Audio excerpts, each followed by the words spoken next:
To the King family, who have sacrificed and inspired so much. To President Clinton, President Carter, Vice President Biden, Jill, fellow Americans. 5 decades ago today, Americans came to this honored place to lay claim to a promise made at our founding. We hold these truths to be self-evident, that all men are created equal, that they are endowed by their Creator with certain unalienable rights, that among these are life, liberty, and the pursuit of happiness. In 1963, almost 200 years after those words were set to paper, a full century after a great war was fought and emancipation proclaimed, that promise, those truths, remained unmet. And so they came by the thousands from every corner of our country. Men and women, young and old, blacks who longed for freedom and whites who could no longer accept freedom for themselves while witnessing the subjugation of others. Across the land, congregations sent them off with food and with prayer. In the middle of the night, entire blocks of Harlem came out to wish them well. With the few dollars they scrimped from their labor, some bought tickets and boarded buses, even if they couldn't always sit where they wanted to sit. Those with less money hitchhiked or walked. They were seamstresses and steel workers, students and teachers, maids and Pullman porters. They shared simple meals and bunked together on floors. And then, on a hot summer day, they assembled here in our nation's capital, under the shadow of the great emancipator, to offer testimony of injustice, to petition their government for redress, and to awaken America's long slumbering conscience.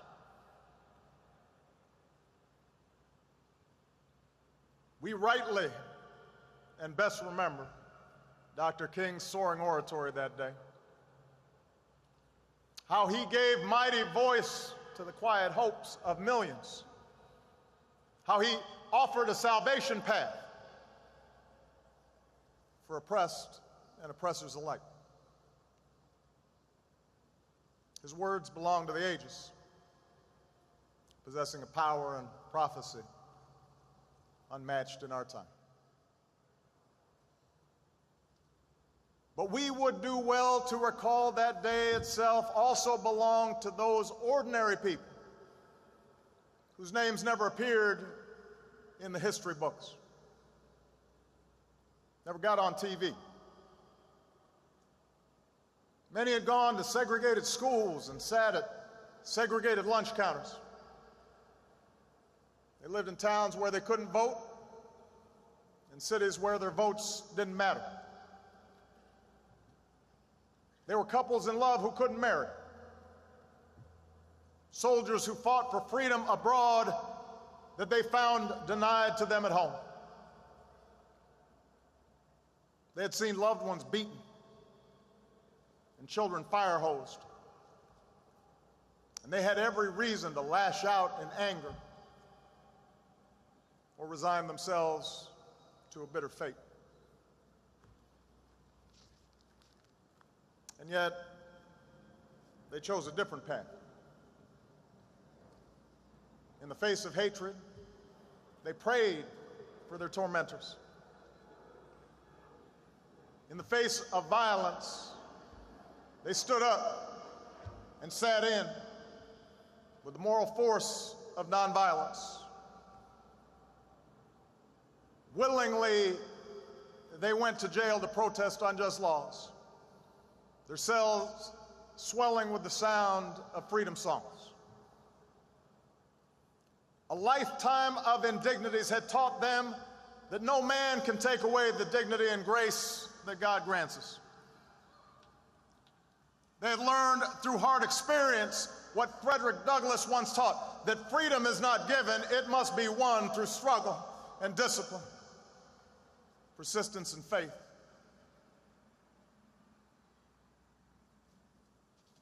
That was the spirit they brought here that day.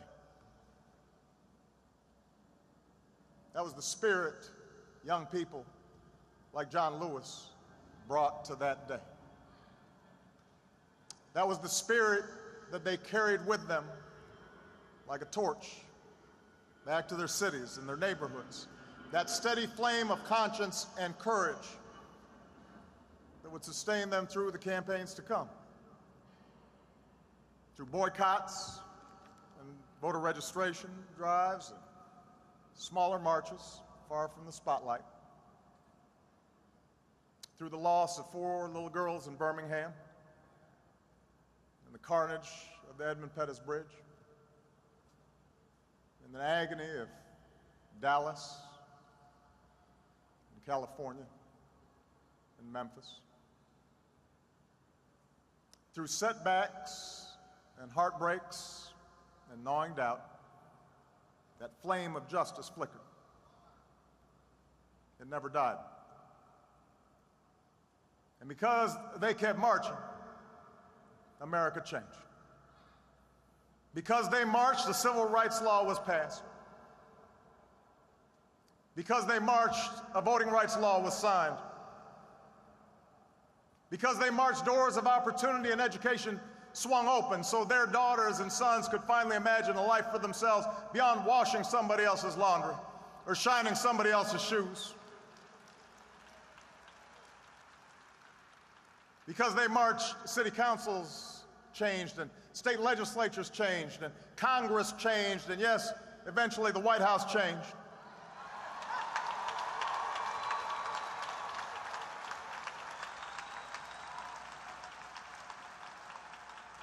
Because they marched, America became more free and more fair, not just for African Americans, but for women and Latinos, Asians and Native Americans, for Catholics, Jews and Muslims, for gays, for Americans with disabilities. America changed for you and for me. And the entire world drew strength from that example. Whether the young people who watched from the other side of an iron curtain and would eventually tear down that wall, or the young people inside South Africa who would eventually end the scourge of apartheid.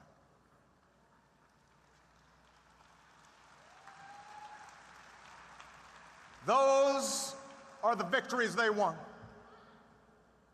with iron wills and hope in their hearts.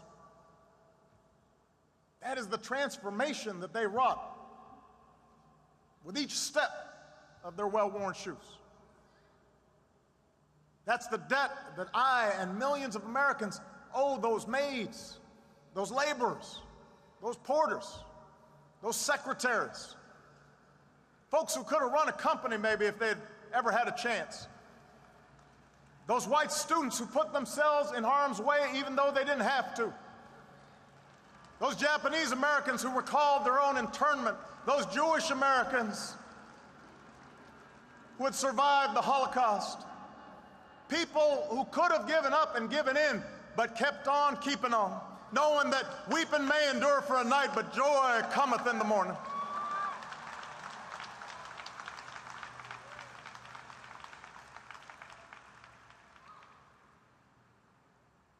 On the battlefield of justice, men and women without rank or wealth or title or fame would liberate us all in ways that our children now take for granted, as people of all colors and creeds live together and learn together and walk together and fight alongside one another and love one another and judge one another by the content of our character in this greatest nation on earth. To dismiss the magnitude of this progress, to suggest, as some sometimes do, that little has changed, that dishonors the courage and the sacrifice of those who paid the price to march in those years.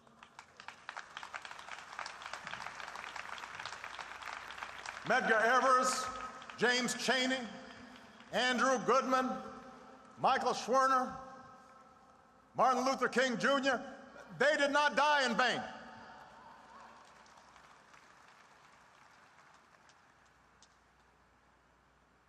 Their victory was great. But we would dishonor those heroes as well, to suggest that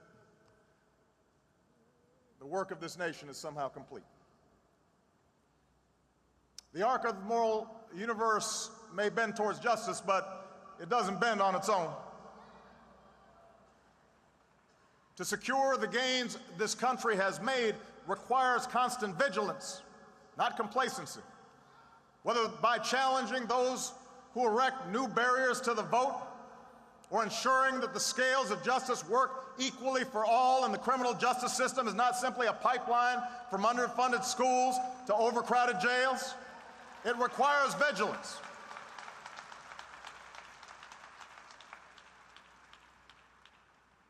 And we'll suffer the occasional setback. But we will win these fights. This country has changed too much.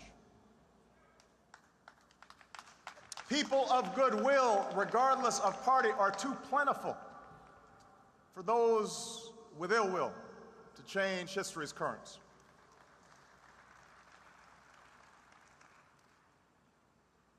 In some ways, though, the securing of civil rights, voting rights, the eradication of legalized discrimination, the very significance of these victories may have obscured a second goal of the march. For the men and women who gathered 50 years ago, we're not there in search of some abstract idea. They were there seeking jobs as well as justice. Not just the absence of oppression, but the presence of economic opportunity.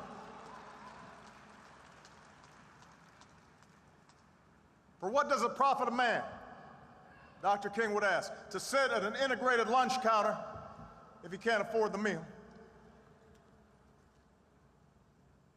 This idea that one's liberty is linked to one's livelihood, that the pursuit of happiness requires the dignity of work, the skills to find work, decent pay, some measure of material security, this idea was not new.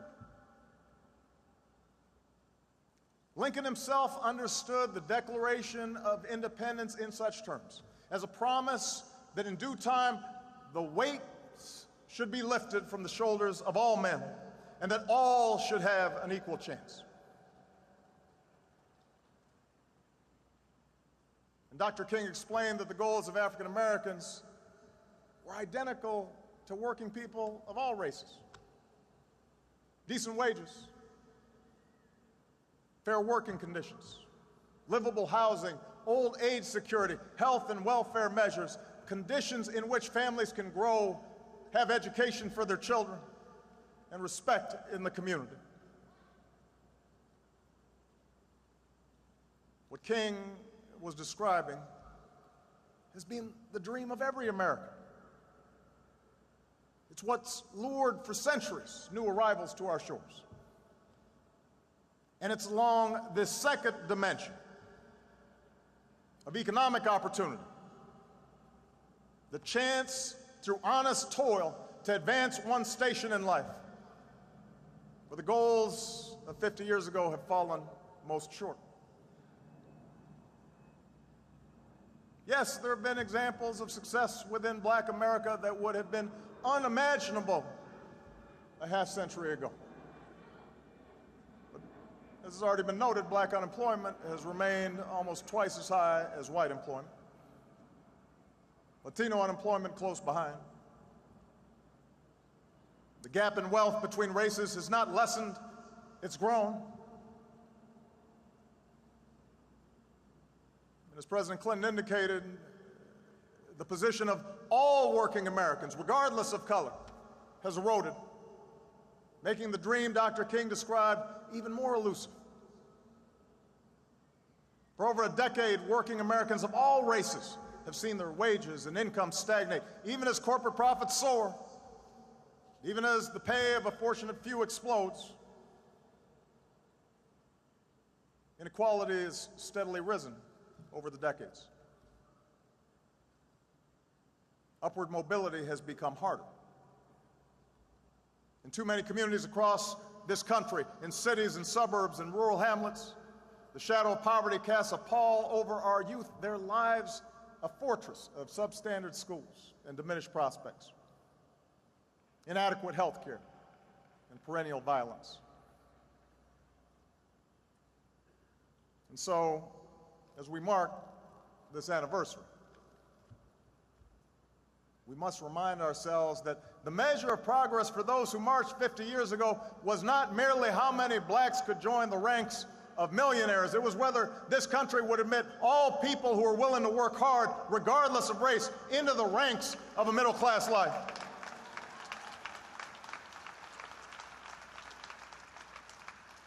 The test was not and never has been whether the doors of opportunity are cracked a bit wider for a few. This is whether our economic system provides a fair shot for the many, for the black custodian and the white steelworker, the immigrant dishwasher, and the Native American veteran. To win that battle, to answer that call, this remains our great unfinished business.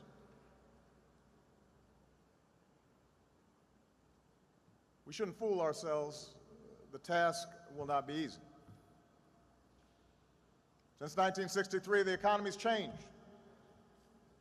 The twin forces of technology and global competition have subtracted those jobs that once provided a foothold into the middle class, reduced the bargaining power of American workers. And our politics has suffered. Entrenched interests, those who benefit from an unjust status quo, resisted any government efforts to give working families a fair deal, marshaling an army of lobbyists and opinion makers to argue that minimum wage increases or stronger labor laws or taxes on the wealthy who could afford it just to fund crumbling schools, that all these things violated sound economic principles. We'd be told that growing inequality was a price for a growing economy, a measure of the free market, that greed was good and compassion ineffective, and those without jobs or health care had only themselves to blame. And then there were those elected officials who found it useful to practice the old politics of division, doing their best to convince middle-class Americans of a great untruth, that government was somehow itself to blame for their growing economic insecurity, that distant bureaucrats were taking their hard-earned dollars to benefit the welfare cheat or the illegal immigrant.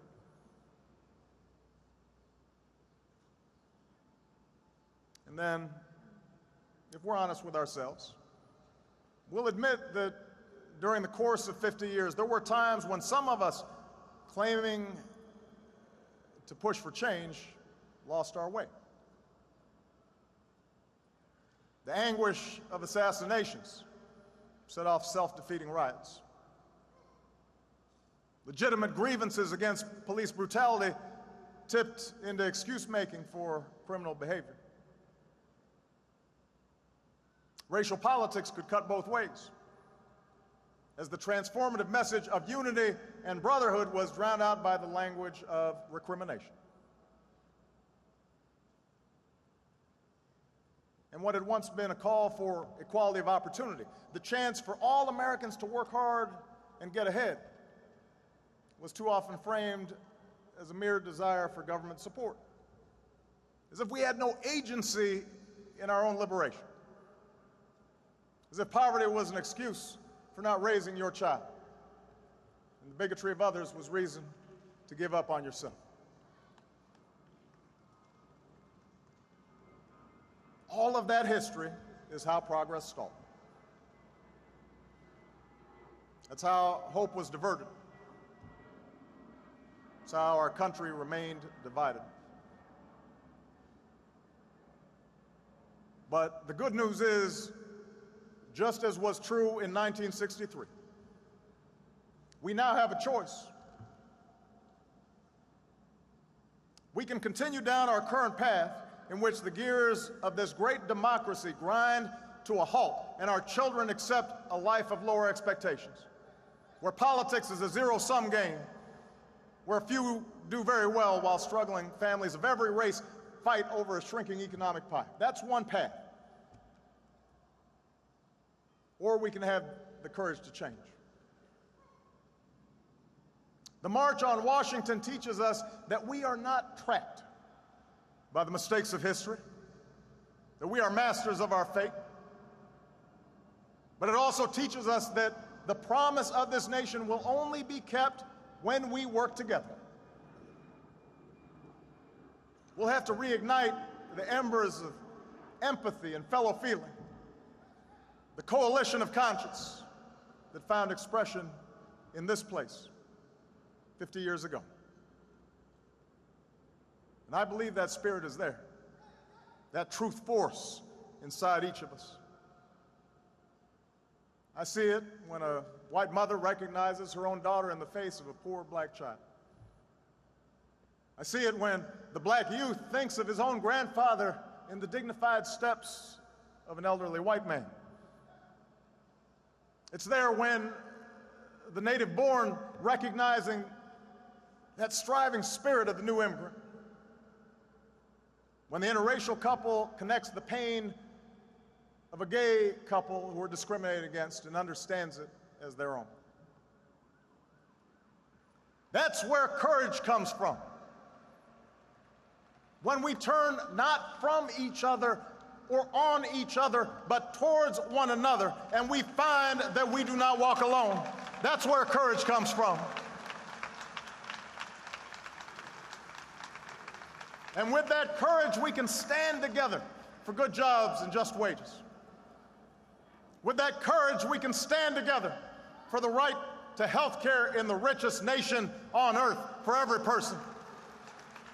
With that courage, we can stand together for the right of every child from the corners of Anacostia to the hills of Appalachia to get an education that stirs the mind and captures the spirit and prepares them for the world that awaits them.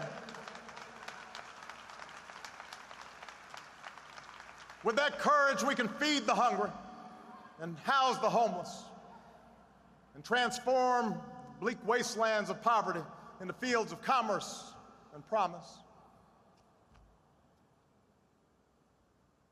America, I know the road will be long, but I know we can get there. Yes, we will stumble, but I know we'll get back up. That's how a movement happens. That's how history bends. That's how when somebody is faint of heart, somebody else brings them along and says, come on, we're marching. There's a reason why so many who marched that day and in the days to come were young. For the young are unconstrained by habits of fear,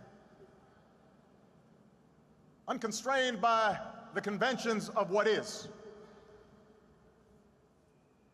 They dared to dream differently, to imagine something better. And I am convinced that same imagination, the same hunger of purpose, stirs in this generation. We might not face the same dangers of 1963, but the fierce urgency of now remains. We may never duplicate the swelling crowds and dazzling procession of that day so long ago. No one can match King's brilliance, but the same flame that lit the heart of all who are willing to take a first step for justice, I know that flame remains. That tireless teacher who gets to class early and stays late and dips into her own pocket to buy supplies because she believes that every child is her charge, she's marching. That successful businessman who doesn't have to but pays his workers a fair wage and then offers a shot to a man, maybe an ex-con, who's down on his luck, he's marching.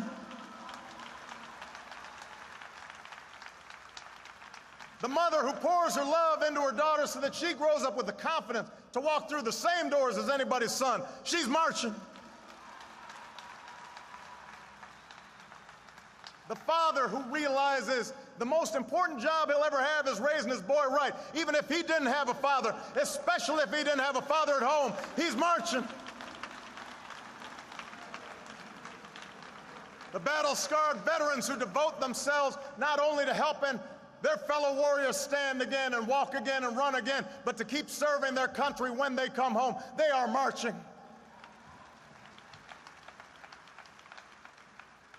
Everyone who realizes what those glorious patriots knew on that day, that change does not come from Washington, but to Washington. The change has always been built on our willingness, we, the people, to take on the mantle of citizenship. You are marching. And that's the lesson of our past. That's the promise of tomorrow. That in the face of impossible odds, people who love their country can change it. And when millions of Americans of every race and every region, every faith and every station can join together in a spirit of brotherhood, then those mountains will be made low, and those rough places will be made plain, and those crooked places, they straighten out towards grace, and we will vindicate the faith of those who sacrifice so much and live up to the true meaning of our creed as one nation under God, indivisible, with liberty and justice for all.